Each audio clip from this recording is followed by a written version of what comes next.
નવાડેરા દત્ત મંદિર ખાતે અનુસૂયા પુત્ર ભગવાન દત્તાત્રેય જન્મોત્સવની ઉજવણી કરવામાં આવી। ભરૂચ નવાડેરા મંદિર સ્થિત દત્ત મંદિર ખાતે અનુસૂયા પુત્ર ભગવાન દત્તાત્રેય જન્મોત્સવની ઉજવણી કરવામાં આવી હતી, જેમાં પાદુકા પૂજન બાદ જન્મોત્સવની ઉત્સાહભેર ઉજવણી કરવામાં આવી હતી। દર વર્ષે માગશર મહિનાની પૂર્ણિમા તિથિએ દત્તાત્રેય જન્મોત્સવ ઉજવવામાં આવે છે।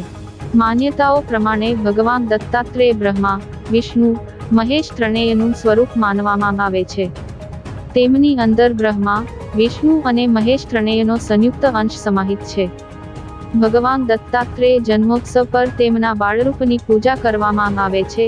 આજરોજ તારીખ 14 માગશર મહિનાની પૂનમને અનસૂયાના પુત્ર ભગવાન દત્તાત્રેય જન્મોત્સવની સમસ્ત ભાર્ગવ પંચ ટ્રસ્ટ ભરૂચ સંચાલિત નવાડેરા દત્તાત્રેય મંદિર ખાતે ઉજવણી કરવામાં આવી હતી, જેમાં પાદુકા પૂજન કરવામાં આવી હતી।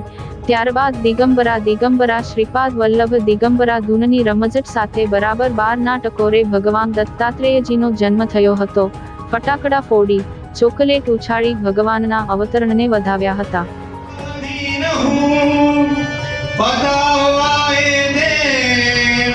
करे नाटकी श्री हरि लीला